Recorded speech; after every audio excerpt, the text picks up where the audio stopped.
ماہ شعبان المعظم کا چاند نظر آنے سے پہلے پہلے جو شخص یہ سورت صرف 7 بار پڑھ لیتا ہے وہ نصیب اور تقدیر کے بند تالے کھلوا لیتا ہے۔ بسم اللہ الرحمن الرحیم۔ ماہ رجب کے چند دن باقی ہیں اور آنے والا مہینہ شعبان کا مہینہ ہے۔ یہ اسلامی سال کا 8واں مہینہ ہے۔ یہ قبولیت والا، فضیلتوں اور برکتوں والا مہینہ ہے، جس کے نصیب اجڑے ہوئے ہیں، جس کی تقدیر بد نصیب ہے، جس کے گھر میں غربت ہے، تنگ دستی ہے، کاروبار بند پڑا ہوا ہے، مشکلات ختم ہونے کا نام نہیں لیتی، گھریلو نچاکیاں جان نہیں چھوڑتی، گھریلو مسائل جو کہ کئی سالوں سے پیچھا نہیں چھوڑ رہے، تو شعبان کا چاند نظر آنے سے پہلے صرف 7 بار اس سورہ مبارکہ کو پڑھنے کی دیر ہے۔ پھر اللہ سے جو بھی مانگو گے اللہ اپنے حبیب کی آمد کا صدقہ ہر حاجت پوری فرمائے گا۔ اس برکتوں والے مہینے کا ہر کوئی انتظار کرتا ہے۔ میں نے خود انتظار کیا کہ کب شعبان کا مہینہ آئے اور میں شعبان المعظم کا چاند نظر آنے سے پہلے یہ سورہ مبارکہ پڑھ کر اپنے نصیب کو چمکا لوں۔ کب شعبان کا مہینہ آئے اور میں اللہ کو راضی کر سکوں۔ آپ میں سے بہت سے لوگ حضور کے دیوانے ہیں، بلکہ ہر کوئی حضور کا دیوانہ ہے۔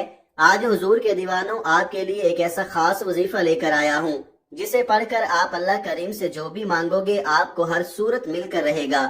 بعض اوقات یہ وظیفہ پڑھتے ہی یا قرآن سورت پڑھتے ہی اللہ بیٹھے بیٹھے ہر حاجت کو پورا فرما دیتا ہے، اور بعض اوقات یہ وظیفہ مکمل ہوتے ساتھ ہی تقدیر بدل جاتی ہے۔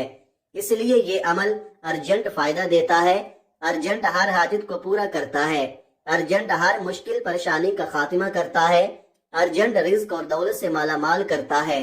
جو شخص شعبان المعظم سے پہلے پہلے مالا مال ہونا چاہتا ہے، جو شخص شعبان المعظم کا چاند نظر آنے سے پہلے تقدیر کے بند تالوں کو کھلوانا چاہتا ہے، اپنے گھر میں سکون اور برکت چاہتا ہے، اپنے گھر سے گھریلو ناچاکیوں کو، بے اولادی کو، بے روزگاری کو اور ہر طرح کے مسئلے سے نجات چاہتا ہے، وہ شعبان کا چاند نظر آنے سے پہلے پہلے اس عمل کو کر لے۔ اللہ والے فرماتے ہیں کہ جب شعبان کا مہینہ آتا ہے تو اپنے ساتھ خوشیاں لاتا ہے، خوشحالیاں لاتا ہے، اور بڑا ہی خوش قسمت ہے وہ بندہ جو شعبان سے پہلے اللہ کو راضی کر لیتا ہے۔ توجہ کیجئے گا، اب جو شخص شعبان سے پہلے اللہ کو راضی کر لے گا، اللہ کو منا لے گا، اللہ کا لاڈلا ہو جائے گا، وہ شعبان کے مہینے میں اللہ سے جو بھی مانگے گا اسے مل جائے گا۔ شعبان کے مہینے میں اللہ سے جو بھی ضد کر کے مانگے گا اللہ ہر حاجت پوری فرمائے گا۔ اور ایک وہ شخص جو شعبان سے پہلے اللہ کو راضی نہ کر سکا، جو شعبان کی خاص قبولیت کی گھڑیوں کو لاپرواہی میں گزارے گا، وہ کبھی بھی کامیاب نہیں ہوگا۔ مفسرین کا کہنا ہے کہ جب نیا چاند نکلتا ہے تو ہر انسان کے نصیب اور تقدیر میں واضح فرق پڑتا ہے۔ اگر آپ شعبان کے چاند کے ساتھ ایک نئی زندگی کا آغاز کرنا چاہتے ہیں، ایک ایسی زندگی جس میں نہ کبھی کسی کے سامنے جھکنا پڑے، نہ کبھی کسی سے مانگنا پڑے، نہ در در کی ٹھوکریں کھانی پڑے، تو شعبان کا نیا چاند نظر آنے سے پہلے پہلے اس قرآن سورت کو 7 بار پڑھ لینا۔ جس گھر میں یہ سورت صرف 7 بار پڑھ لی جائے، شعبان کا چاند نظر آتے ہی اللہ ہر حاجت کو پورا فرمائے گا۔ اس گھر کا بچہ ارب پتی بن جاتا ہے۔ جس گھر میں شعبان کا چاند ظاہر ہونے سے پہلے پہلے یہ عمل کر لیا جاتا ہے۔ شعبان سے پہلے یہ دن بڑے خاص ہیں، یہ بڑے قبولیت کے دن ہیں، بڑی عظمت والے دن ہیں، بڑی برکت والے دن ہیں۔ خدا را دنیا جہاں کے تمام کام چھوڑ کر شعبان کا چاند نظر آنے سے پہلے اس قرآن سورت کو 7 بار پڑھ کر دیکھیے گا، 7 آسمانوں زمینوں کے خزانے آپ کے مقدر میں آ جائیں گے۔ آپ یہ وظیفہ کسی بھی وقت کر سکتے ہیں، آج کر لیں، کل کر لیں، پرسوں کر لیں، جب آپ کو وقت ملتا ہے آپ کر لیں۔ آپ صبح نماز فجر کے بعد، ظہر کے بعد، عصر کے بعد، مغرب کے بعد، عشاء کے بعد جب چاہیں کر سکتے ہیں، لیکن کرنا شعبان کا چاند نظر آنے سے پہلے پہلے ہے۔ چاند کی خبر سننے سے پہلے پہلے یہ عمل لازمی کرنا ہے۔ تو آئیے ناظرین، اب ہم جان لیتے ہیں کہ آپ نے یہ وظیفہ کیسے پڑھنا ہے۔ لیکن اس سے پہلے آپ سے گزارش ہے کہ اگر آپ اس چینل پر نئے ہیں اور آپ نے ابھی تک اس چینل کو سبسکرائب نہیں کیا تو خدارا اس چینل کو ابھی سبسکرائب کر لیں، کیونکہ ایسے بہت سے وظائف، بہت سے اعمال آپ کے حوالے ڈیلی بیسس پر کرتا رہوں گا۔ شعبان کا چاند نظر آنے سے پہلے آپ کو جب جہاں جیسے وقت مل جائے باوضو مصلی پر بیٹھ کر آپ نے سب سے پہلے اللہ کے حبیب صلی اللہ علیہ وآلہ وسلم کی ذات اقدس پر 3 بار درود پاک پڑھنا ہے۔ درود پاک آپ کوئی سا بھی پڑھ سکتے ہیں۔ آپ صلی اللہ علیہ محمد پڑھ لیں، آپ صلی اللہ علیہ وآلہ وسلم پڑھ لیں، آپ نماز والا درود ابراہیمی بھی پڑھ سکتے ہیں۔ درود ابراہیمی پڑھنا یہ سب سے بہتر ہے۔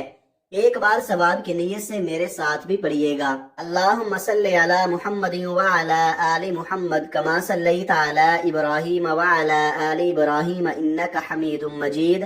اللہم بارک علی محمد وعلی آل محمد کما بارکت علی ابراہیم وعلی آل ابراہیم انک حمید مجید۔ 3 بار درود پاک پڑھنے کے بعد آپ نے سب سے پہلے اپنے خاص مقصد کی نیت کرنی ہے، کیونکہ آج جس مقصد کی نیت کر کے بیٹھو گے نیا چاند نکلتے ہی وہ مقصد پورا ہو جائے گا۔ آپ نیا گھر چاہتے ہیں، گھر مانگ لیں، گاڑی چاہتے ہیں، گاڑی مانگ لیں، نوکری کے لیے، شادی کے لیے، قرض سے نجات کے لیے، دنیا کی ہر حاجت، مقصد جتنا مرضی بڑا ہو، اللہ والے فرماتے ہیں یہ سورہ مبارکہ پڑھتے ہی پورا ہو جاتا ہے۔ اپنے مقصد کی نیت کرتے ساتھ ہی فوری طور پر آپ نے ایک بار اعوذ باللہ من الشیطان الرجیم بسم اللہ الرحمن الرحیم پڑھ کر وظیفے کا آغاز کرنا ہے۔ آپ نے سب سے پہلے نمبر پر جو وظیفہ پڑھنا ہے وہ وظیفہ بسم اللہ الرحمن الرحیم کا وظیفہ ہے۔ اللہ والے فرماتے ہیں کہ جب کوئی بندہ کسی بھی اہم کام کو بسم اللہ الرحمن الرحیم پڑھ کر شروع کرتا ہے تو اس میں ہر طرح کے زمینی اور شیطانی اثرات، چاہے وہ نظر بد، حسد، جادو، جنات کے ہوں، وہ ختم ہو جاتے ہیں۔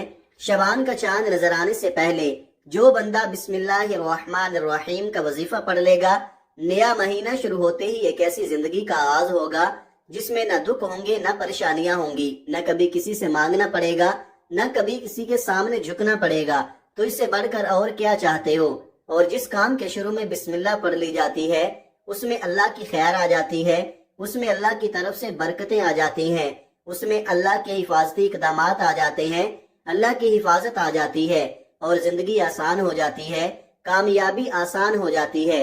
اس لیے آپ نے بسم اللہ الرحمن الرحیم کو کیسے پڑھنا ہے اور کتنی بار پڑھنا ہے توجہ کیجئے گا۔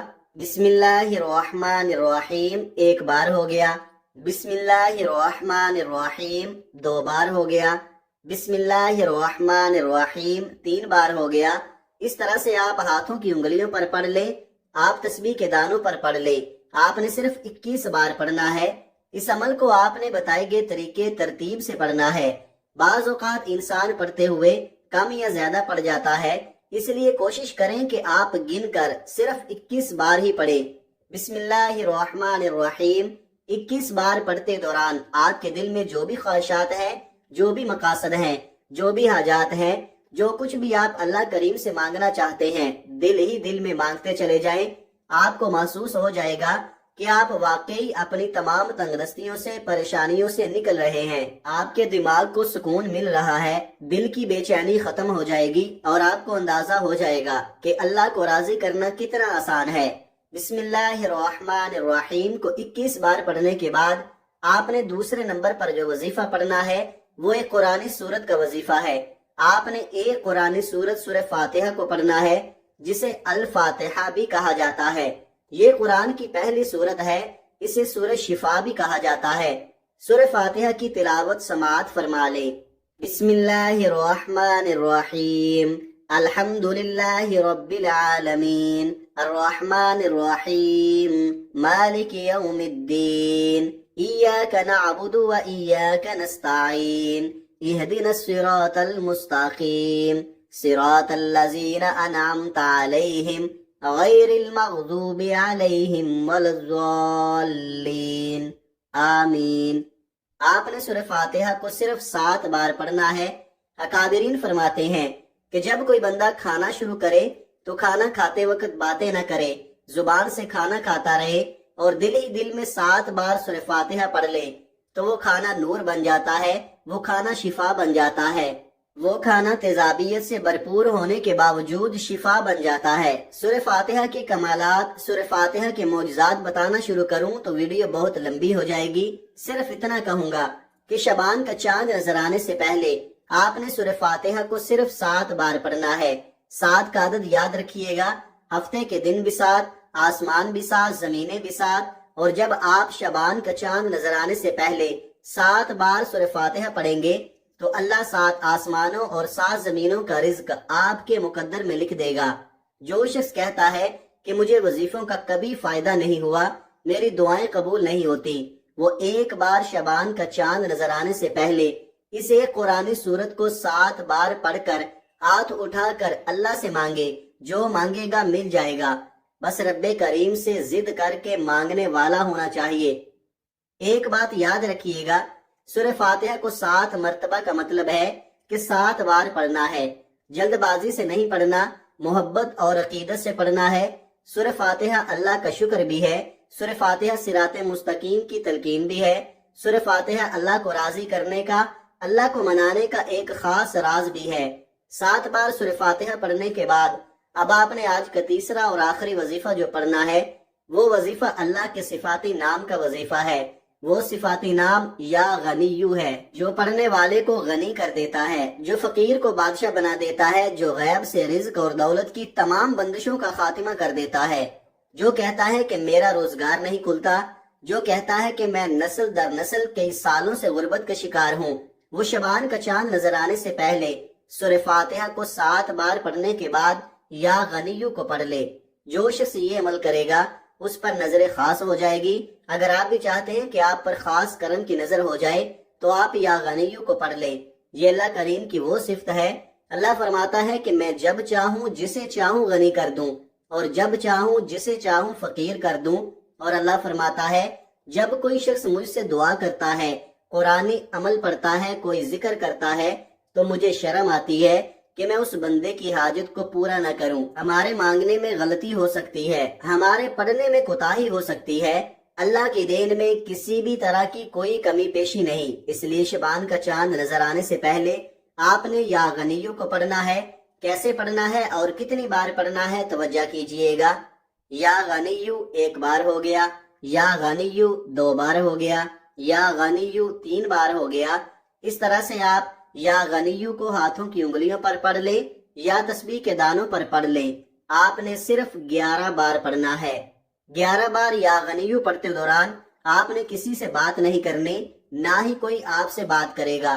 آپ کے دونوں کندھوں پر موجود فرشتے جب اللہ کے حضور پیش ہوتے ہیں، آپ کے نامہ اعمال کو پیش کرتے ہیں۔ اللہ فرماتا ہے بتاؤ آج میرے بندے کے کیا اعمال ہیں۔ نیکی والا فرشتہ کہتا ہے کہ آج اس نے یا غنیو کو پڑھا ہے۔ بدی والا فرشتہ کہتا ہے کہ آج اس نے آپ کی صفت یا غنیو کو پڑھا ہے۔ اللہ فرماتا ہے فرشتوں گواہ رہنا، میں اس بندے سے راضی ہوں۔ یا غنیو پڑھ کر اس بندے نے جس نیک جائز حاجت کی خواہش کی ہے، اے فرشتوں جاؤ اس بندے کی حاجت کو پورا فرما دو۔ یہ ہے شبان المعظم کی آمد۔ اللہ ان خاص قبولیت کی گھڑیوں میں اتنا خوش ہے، اس وقت اللہ سے جو بھی مانگو گے مل جائے گا، جتنا مانگ سکتے ہو مانگو۔ شبان کا چاند آپ کے لیے خوشیاں لا رہا ہے، خوشحالیاں لا رہا ہے، رحمتیں لا رہا ہے، برکتیں لا رہا ہے۔ دنیا جہان کے تمام کام چھوڑ کر آپ نے شبان کا چاند دیکھ کر یا چاند دیکھنے سے پہلے یہ 3 اعمال بتائے گئے طریقے اور ترتیب سے ضرور پڑھنے ہیں۔ جب آپ یہ تینوں اعمال بتائے گئے طریقے اور ترتیب سے پڑھ لیں تو آخر میں اللہ کے حبیب صلی اللہ علیہ وآلہ وسلم کی ذات پر پھر سے 3 بار درود پاک لازمی پڑھنا ہے، جو آپ نے عمل کے شروع میں پڑھا تھا۔ اب آپ کا عمل مکمل ہو گیا۔ اس وظیفے کو پڑھنے کے بعد اللہ کریم سے دعا مانگیے۔ ناظرین یہ ایسا وظیفہ ہے کہ آپ کی کوئی دعا رد نہیں ہوگی، یہ انتہائی طاقتور ہے۔ اس وظیفے کی بدولت اللہ رب العزت آپ کو اپنے فضل و کرم سے مالی تنگ دستی سے بھی نجات دے گا اور آپ کو خوشخبری بھی ملے گی۔ اور یہ عمل آپ نے اللہ کی ذات پر مکمل یقین اور کامل بھروسہ رکھ کر ایمانداری کے ساتھ اور مکمل یکسوئی کے ساتھ کرنا ہے۔ آپ جس بھی مقصد کے لیے اس وظیفے کو کریں گے آپ کا وہ مقصد پورا ہو کر رہے گا انشاءاللہ۔ دعا ہے کہ رب کریم میرا سنانا اور آپ کا سننا اپنے پاک دربار عالیہ میں قبول و منظور فرمائے، جو مانگا مقدر فرمائے، جو نہیں مانگ سکے وہ بھی عطا فرمائے، آمین یا رب العالمین۔ ناظرین کرام، اپنے رزق میں برکت، وسعت اور کشادگی کے لیے اللہ تعالیٰ کے 99 ناموں میں سے کوئی ایک نام کمنٹ باکس میں لکھ کر ضرور شیئر کیجئے گا۔ اللہ تعالیٰ ہم سب کا حامی و ناصر ہو، آمین۔